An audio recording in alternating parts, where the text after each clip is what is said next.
uang dolar. Kami adalah kenangan engkau telah menuliskan dan memainkannya bersama para pengungsi dan kejahatan para pemilik korporasi yang menjadi dalang-dalang politik. Layar-layar televisi, majalah, koran-koran juga tabloid tak menceritakan semua penderitaan kami. Mereka telah dibeli oleh para penimbun uang, para pencuri berdasi. Kami adalah dinding-dinding yang dihujani mortir, jalan-jalan dan kawat berduri yang sabar menciumi amis darah. Kami sudah bosan menangis, seperti sinetron yang kau sukai. Tokoh kedua, main battle tank, tank tempur. Kemarin kami tak sengaja menewaskan seorang bocah karena kami mengira batu di tangannya adalah bom granat. Kami hanya menjalankan perintah sang komandan yang, maaf, kurang waras dan menganggap perang tak ubahnya permainan yang ia gemari. Kami tak tahu harus berbuat apa, sebab bila kami membangkang, tentu kami akan dirumahkan dan jadi pengangguran. Tokoh ketiga, jet tempur. Kami sebenarnya lebih suka menjatuhkan roti ketimbang misil, tapi kami khawatir tak dapat gaji dari para pemilik bank dan para pemilik perusahaan yang mengendalikan pemerintahan. 2 hari yang lalu, kami hampir saja terkenal rudal para teroris dan gerombolan kaum pemberontak yang ternyata didanai sejumlah negara dan para politisi yang membayar kami. Itu kami ketahui ketika kami menyimak ocehan seorang analis di sekotak layar televisi. Ternyata kami sedang bermain sandiwara tanpa diminta membaca naskah dan tak pernah tahu apa judulnya. Sulaiman Jaya 2015.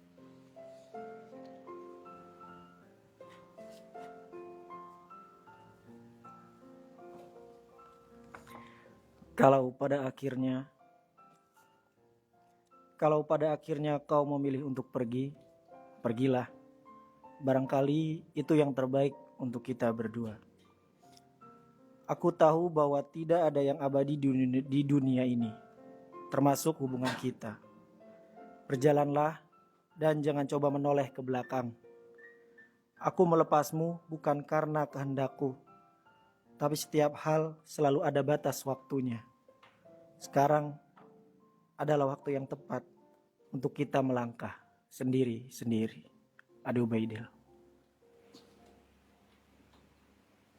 Masih di 102,8 Serangga WFM, Tegar bener. Masih bareng aku Jana dan Bang Sulaiman Jaya tentunya. Aku udah nggak sendiri aja.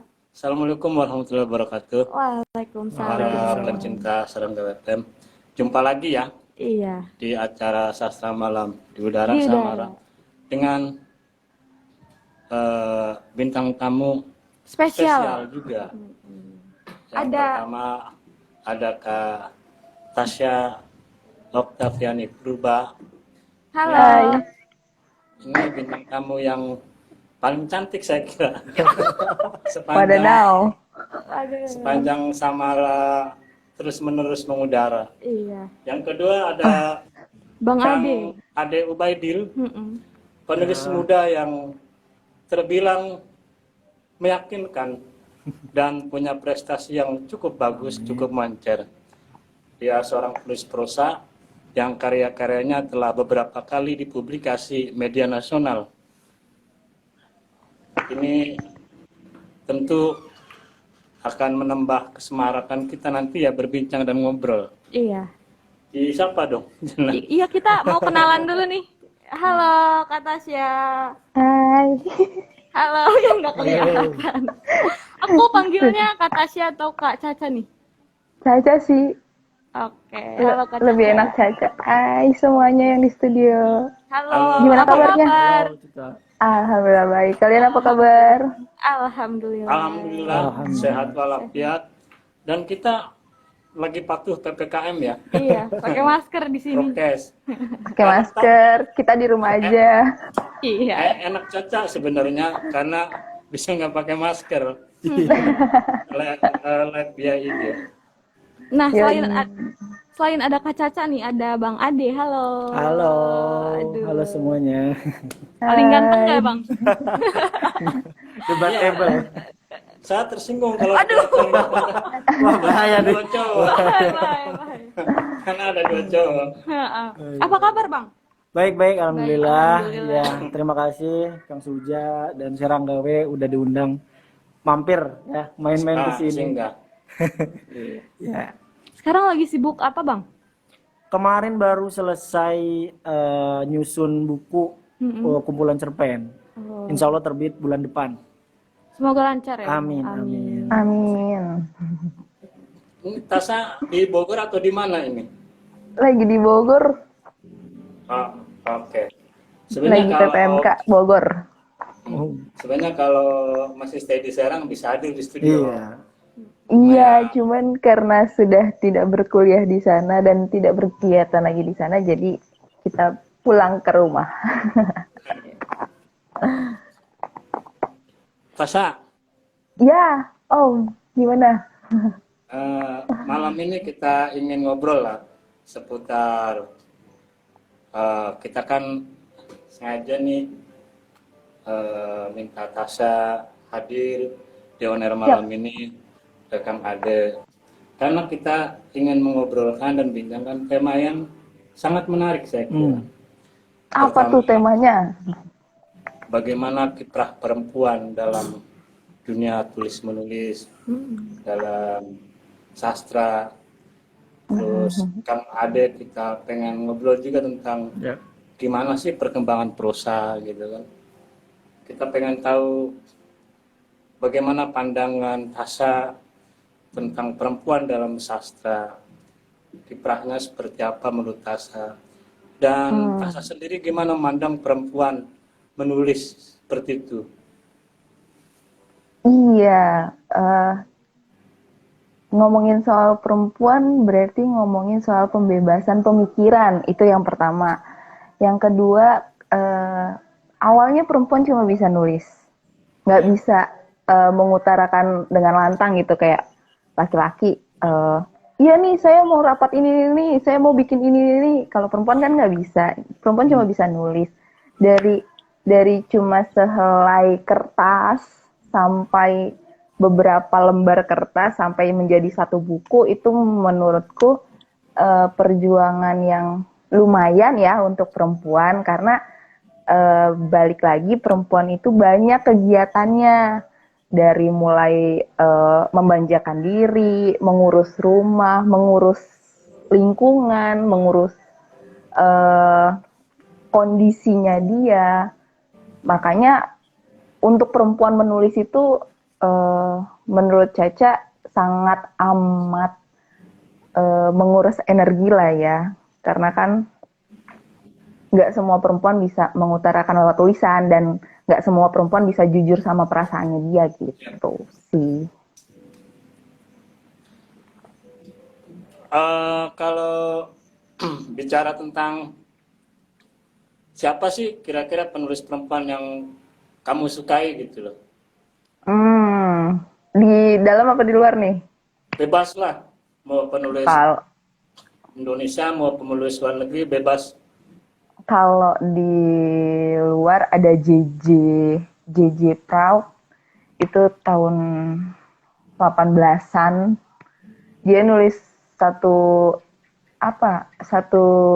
penemuan tentang rasa. Itu yang kalau di Indonesia tuh ada Pramudia Naratur. Itu sih. Sama Pak Sapardi. Almarhum ya. Almarhum Pak Sapardi. Nah, nanti Caca baca puisi Caca atau baca puisi siapalah, terserah ya. Iya. Boleh. Kita ke Kang Ade dulu nih. Oke. Ya, Kang. Kang Ade, Anda ini terbilang penulis yang moncer lah ya. Kemarin kita menghadirkan Anda, Iya. anak muda juga yang cerpen-cerpennya dipublikasi di media-media nasional, dan esai-esainya juga luar biasa mencerahkan Iya. gitu kan. Iya. Dan Anda termasuk di barisan itu gitu. Ada nggak cerita kok bisa tertarik, cerita spesial atau terserah lah, kok bisa tertarik dengan menulis gitu, wabil khusus di bidang sastra gitu. Coba diutarakan ke Iya. pendengar biar bisa terinspirasi juga lah. Iya, iya. Mungkin karena dulu kali ya, kalau narik lagi ke belakang itu, dulu saya ada saudara, itu tiap dia awal bulan, biasa mungkin setelah gajian kali ya, itu kayak ngebeliin buku. Cuma bukunya tuh bukan buku yang sastra yang kayak sekarang saya baca gitu. Dulu tuh ngasih bukunya Ku Abu Nawas, buku cerita-cerita Nabi, buku-buku cerita rakyat gitu yang saya baca. Kan itu nggak terlalu panjang ya. Lah kok cerita kayak gini bisa menarik banget untuk diikuti gitu. Ya mungkin awalnya kayak gitu sih Kang. Pada akhirnya walaupun setelah baca dari masa kecil itu ada jeda yang cukup lama, yang kemudian mulai nulisnya di kelas 2 MTS atau SMP lah ya, sederajat gitu, kelas itu Kak Jana. Jadi walaupun pada mulai seriusnya ketika semester 3 kuliah, jadi kayak lompat-lompat gitu loh, gitu, mulai serius beneran. Oh kayaknya nulis ini bisa jadi sesuatu deh, itu di masa-masa kuliah sih. Kalau Tasa nih ketika baca karya sastra gitu, kira-kira dapat sesuatu nggak itu? Misalnya merasa dapat ilmu baru atau gimana gitu? Kalau Cece sih lebih ngerasa ke feel-nya ya, rasa di dalam tulisannya itu. Jadi kita ngikutin juga alur si tulisannya. Ternyata si penulisnya tuh mau ngarah ke sini loh. Ternyata si penulisnya mau menciptakan suasana ini loh gitu. Lebih ke feel-nya sih kita. Sekarang udah siap belum kalau kita pengen ngeliat Caca baca puisi gitu? Iya, Boleh, nggak sabar banget nih. Nah, boleh lah. Kalau Boleh. kalau kita kan tadi ya. Iya. Yeah. Tapi ini sepenggal sih kayaknya, karena nggak tahu kenapa ini pengen di-share karena agak cukup bermakna lah ya. Oke. Aku mempersembahkannya untuk bulan tanpa angin, dengan tubuh lusuh, dengan dosa, dan raut wajah yang lusuh. Sudut penyesalan menanti tentang tenang. Tidurlah di pangkuanku, katanya dengan senyum pelik di ucuk. Sedihlah secukupnya, bahagialah sebisanya, berbaurlah semampunya, dan hadapilah selayaknya. 20.06.19 Serang, matilah kau nak dimakan sepi. Udah. Itu puisimu. Oh, bagus banget ya. Oh keren, Keren, romantis keren. ya Jen. Romantis ya. Ngomong-ngomong nih Kak nih, itu Iya, Beb. puisinya tentang apa tuh? Tadi tuh Bisa dijelasin? menceritakan soal seorang anak perempuan yang gue nggak tahu nih mesti apa. Gue udah nggak tahu mau ngapain jadi manusia. Gue udah apa sih gue? Jadi makanya ada kata-kata berbahagialah secukupnya, mati segala macam, karena itu menceritakan soal kehidupan sih. Dalam banget ya Bang ya. Bermakna. Dikit tapi dalam. Dalam. Yap. Oke, menarik tadi ya. Puisinya saya cukup terinspirasi juga. Dan saya kira salju tadi. Saya terbawa perasaan salju. Kok tahu-tahu udah selesai gitu. Iya.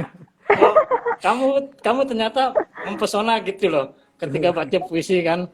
Sebelumnya kan saya tidak tahu. Aduh, gombal nggak nih? Enggak. Gombal sih itu. Gombal ya, gombal ya. Sebelumnya kan saya nggak tahu kalau kamu ternyata bagus juga Iya. baca puisi gitu. Karena Ya. emang jarang banget sih baca puisi, lebih ke teater sih kan Om. Iya, siap. Thank you, Tasa, udah bacain Sama-sama. kita puisi yang indah ya. Indah banget. Dan ya tadi kok saya terbahanyut gitu. Sahdu gitu. Sahdu itu bukan Syahrini di madu ya. Aduh, nggak mungkin juga Bang Om. Syahrini rindu gitu ya. Sahdu itu nyaman gitu loh. Nyaman. Iya. Perasaan romantis tuh kok hadir juga ke hati kita gitu kan. Nah sekarang ke Kang Aden nih. Iya. Kang Aden ini kan Anda itu cerpennya kok cukup apik juga gitu ya. Ya.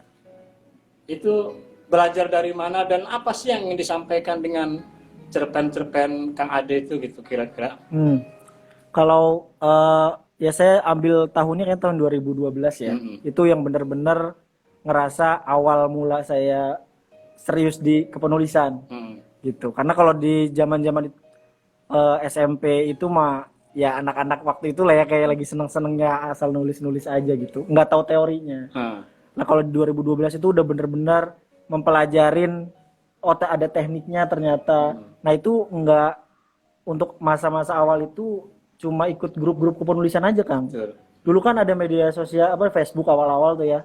Ikut di grup-grup Facebook kayak gitu. Dan saya sama sekali nggak kenal penulis. Saya tuh sama sekali nggak tahu penulis ini si A, si B, nggak tahu, bener-bener emang pengen nulis aja gitu. Tanpa harus ikut komunitas segala macam. Baru di 2013 setelah buku pertama terbit itu baru kenal Rumah Dunia gitu. Makanya pas lagi ikut kelas menulis di Rumah Dunia, kan ada kelas menulis Rumah Dunia, Mas Gong yang Golagong yang mengampu itu. Mas Gong bertanya, kan saya ngasih buku ya Mas ini buat, lah kok kamu lagi belajar menulis udah punya buku, nggak usah belajar lagi itu. Enggak Mas, emang masih berantakan gitu tanpa paham teori lah gitu istilahnya. Dan emang nggak punya temen nulis gitu. Kayaknya ini penting ya menurut saya, penulis itu yang ingin jadi penulis tuh kayaknya perlu teman. Teman di sini untuk diskusi, untuk pembaca pertama karya kita. Itu saya ngerasa ternyata setelah bergabung di Rumah Dunia, salah satunya banyak sekali sebenarnya komunitas-komunitas yang saya ikuti ya, baik di daring atau di luar itu. Cuma ya kerasa banget perubahan di karya saya itu setelah ada yang membaca karya kita awal-awal, sebelum akhirnya diikutkan lomba atau dikirim ke media. Itu kalau tadi pertanyaannya apa yang ingin disampaikan, sebenarnya cerpen yang saya tulis itu dulu banyak bicara soal kritik sosial, banyak bicara tentang apa yang terjadi. Saya kan lahir dan besar di Cilegon, jadi ya apa yang ada di sekitar saya aja saya tulis. Misalkan bicara soal korupsi yang kita nggak bisa sembunyikan lah ya, untuk hal-hal itu di Banten saya cukup geram dengan hal itu. Kalau saya sampaikan, saya nggak punya kekuatan untuk bicara atau nggak ada panggung lah gitu, ya saya lewat tulisan. Di esai-esai saya juga cukup banyak bicara soal itu. Tapi pada akhirnya kesini ya cerpen hampir semua tema saya coba gitu. Walaupun kayak yang buku terbaru malah lebih banyak bicara soal cinta. Nah, ngomong-ngomong, Kita pengen balik ke Tasa dulu nih ya. Oke. Tasa, tadi kan kamu bilang aktif di teater tuh. Coba dibagi dengan yang lain. Kira-kira apa aja yang menarik di ketika teater gitu. kita aktif di teater atau katakan belajar di teater gitu loh. Biar siapa tahu ada yang tertarik nanti ikut gabung dengan kamu dan teman-temanmu gitu. Iya, sebenarnya kalau di teater sih sama kayak di dunia penulisan ya. Kita bicara soal rasa, kita bicara soal feel, bicara soal situasi dan kondisi. Jadi kalau si penulis bisa nuangin itu di tulisannya, di karya tulisannya, kalau pemain teater bisa nuangin itu di gerakannya, di suasana yang dia ciptakan saat teater itu, gitu sih.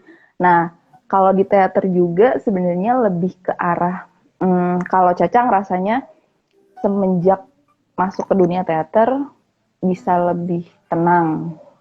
Karena ada namanya olah rasa, bisa lebih sehat karena ada namanya olah raga, dan lebih lebih spiritual sama Tuhan karena ada olah spiritualnya juga. Jadi semua aspek kehidupan enaknya sih kalau Caca di teater gitu. Ngomong-ngomong tadi, kan aku kan bukan anak teater gitu ya Kak ya. Iya, Itu olah rasa tuh gimana gitu Kak? kalau olah rasa tuh lebih ke arah ini, bagaimana kamu menciptakan suasana diri kamu sendiri, tapi dalam kondisi misalkan riuh nih, tapi kamu disuruh kayak ayo nangis, tapi lagi riuh tuh di belakangnya, terus tiba-tiba nanti ganti rasa lagi, kamu disuruh happy, tapi di belakangnya tuh lagi ribut, cekcok, debat segala macem gitu. Itu lebih ke arah mental jiwa, lebih ke latihan mental jiwanya sih. Susah juga ya Bang ya? Bahasa tubuh. Iya, bahasa tubuh. Menarik. Saya menarik bahasa tubuh. Bahasa tubuh itu apa ya? Lebih puitis. Saya contohkan seperti ini, ketika misalnya saya menyaksikan tarian kontemporer aja, kayak yang perpaduan Modern. akrobatik dan lentur gitu kan, itu puisi bagi saya sebenarnya. Apa ya, ingin menyatakan sesuatu tentang pemaknaan dari kehidupan keseharian kita sendiri yang kadang mungkin terbatas dan tidak sampai pada makna yang paling sublim dan paling tinggi ketika disampaikan hanya melalui kata-kata. Mungkin teater juga seperti itu kali ya, salah satunya gitu kan. Emang media berkomunikasi sebenarnya. Ya, kita ingin berkomunikasi dengan orang lain dengan rasa itu kan lebih kenal lah ya. Iya. Bahasa tubuh itu yang saya maksud. Itu yang saya kira saya sebut sebagai bahasa tubuh tadi. Bahasa tubuh ini kan termasuk misalnya ekspresi. Kalau kita marah ya kayak gimana gitu kan, nanti kita tanya nih sama Tasya yang sebagai pelaku kan. Marah yang artistik itu seperti apa kira-kira gitu. Coba Tasya. Marah yang artistik atau senang yang artistik itu seperti apa coba? Gimana? Yang estetik gitu. Kalau kata anak sekarang ya. Estetik lagi. Marah yang estetik gimana ya? Kalau Caca Anak-anak sih lebih. senja gitu loh. Nah, yang Jadi selama Caca berteater tuh yang kayak lebih ngarah ke protes ya. ya. Dan itu tuh lebih kalau misalkan lagi marah terus teriak-teriak gitu. Dan kayaknya kalau di sini nggak enak deh teriak-teriak. Kan apa juga sih teriak-teriak di sini selagi itu artistik gitu kan? Iya. Kan artistik. Hiburan ya Bang? Iya. Dan menghibur kita. Dan takut Gimana ditanya ya? orang rumah. Ini kenapa teriak-teriak gitu. Masalahnya tetangga sebelah lagi ibadah, nggak enak. Gak enak juga ya. Iya. Gitu sih. Lain kali lah ya Nah, kita share. Biar totalitas lah ya. Biar Iya estetiknya bener. makin ya Bang. Nah Siap. itu. Nah balik lagi nih ke Bang Ade. Aku ya, tuh Jana. kepo banget gitu. Udah berapa buku sih yang Abang tulis? Sejauh ini baru 8 kayaknya. Baru banyak loh. Banyak. Banyak banget. Itu Iya. buku apa aja tuh Bang? Ya paling banyak kumpulan cerpen ya. Tapi novel ada, novel 2. Terus catatan perjalanan juga ada. Cuma yang paling mendominasi itu emang kumpulan cerpen. Itu. Ya kurang lebih ada 8 lah. 8 ya? 8 buku. Tadi kata Abang tuh berusaha pindah gitu, bukan pindah sih, tapi menulis tentang cinta-cinta gitu. Iya, Itu iya. kenapa tuh Bang? Apalagi patah hati? Atau lagi jatuh cinta gitu Bang? Apa ya? Ya pada akhirnya kayaknya penulis emang akan terus berproses ya Kang ya. siap. Jadi nggak mau di satu tema khusus, apalagi ya kita tahu kan banyak kebutuhan tertentu. Kan kayak saya juga belajar nulis skenario juga. Itu kan kebanyakan yang diminta cerita-cerita cinta-cintaan kan. Ya mau nggak mau kita juga harus belajar mengolah cerita yang seperti itu. Makanya di buku yang terbaru ini saya lebih pengen banyak menarik pembaca muda gitu. Maksudnya kan pembaca muda kan banyak yang mungkin awal-awal ingin mengenal soal kisah percintaan yang kayak gimana sih gitu yang ditawarkan. Makanya saya banyak bicara soal itu. Kalau boleh tahu judulnya apa? Judul bukunya Iya. yang mau terbit ini. Iya. Judulnya Sahut Kabut. Aduh, Sahut Kabut. Itu ada 14 cerpen kalau nggak salah di dalamnya. Gimana menurutmu, Cak? Judul itu puitis atau gimana? Nyentuh ya. Enggak, Nyentuh kamu sandu bisa baru. bayangkan, kamu bisa mengimajinasikan nggak? Kok saut kabut gitu? Kabut bersaut Bisa itu seperti sih. apa ya? Kan, Kalau saya sih kalau Caca ya, Apa sih? ya. kalau Caca Gimana sih menurutmu? mikirnya kayak saut kabut itu tuh lebih ke sendu isinya, lebih ke arah galau nggak sih sebenarnya? Kalau Emang Caca kayaknya ya cocok mikirnya tuh, gitu. bener ya yang bicara Iya kan, soal lebih itu. ke arah ke itu, lebih Ketebak ke ya, Bang, ya? sendu. Iya. Anak teater sih, Ketebak. emang jago. Tapi hati-hati loh, sendu tuh bukan senang di madu juga. Iya, kayak mas yang Wah, tadi nih. enggak dong. Kan seujung ngomongnya madu-madu aja tadi ya. Ada apa ini? Bikinin madu deh. Kita bakal Biar sapa-sapa manis dulu nih. hidupnya. Siap. Nah, sebelum lanjut ngobrol nih, kita bakal sapa-sapa para pecinta Sergau yang ada di Instagram. Ya, sapa-sapa dulu nih, karena udah rame banget dari tadi. Ada siapa aja tuh? Ada Nita, halo. Bang Ade bisa disapa, Pak. Soalnya dari tadi banyak yang nungguin. Ada DN Pradita, Halo, ada Dita. Ceprio, halo. Ada Juru Selamat, ada Yuli Buyur. Aduh, gak cocok kenapa? Teman-teman yang Enggak. cacat deh. Terus Terus ada lagi Pam Pam, Halo, Pam. geleng-geleng. Kenapa ya Caca ini? Enggak. Iya udah lanjut. Ada Akustik season 2021. Oh, ada seasonnya. Ada season. Ada Wika. Rame ya, halo Ada Wika. Kak Desti, halo. Dan masih banyak lagi nih, nggak bisa kita sebutin satu-satu karena saking banyaknya. Aduh, nah Emang bintang tamu cewek kayaknya perlu ini. kayaknya gara-gara Bang Ade nih. Kak Caca ini bener ini. Udah cantik Wah. banget. Tasa Gas. tuh fotonya saya curi kan? Nggak apa untuk Iya. Fotonya dicuri, Bang. Ya, nggak minta izin dulu, tapi nggak apa-apa lah. Gak apa-apa ya. Nggak Enggak apa-apa, apa-apa, enggak Tasa, apa-apa, ya. enggak apa-apa. Enggak apa-apa, Om. Eh, Tenang. Tasa, kamu kan kalau Nah. tadi, Nanti dulu nih, Bang nih. Karena waktu ya, kita istirahat bentar nih. oke siap. Iya, kita Siap. bakal balik lagi abis jeda ya. Tetap di 102,8 Serangga FM, Tegar bener.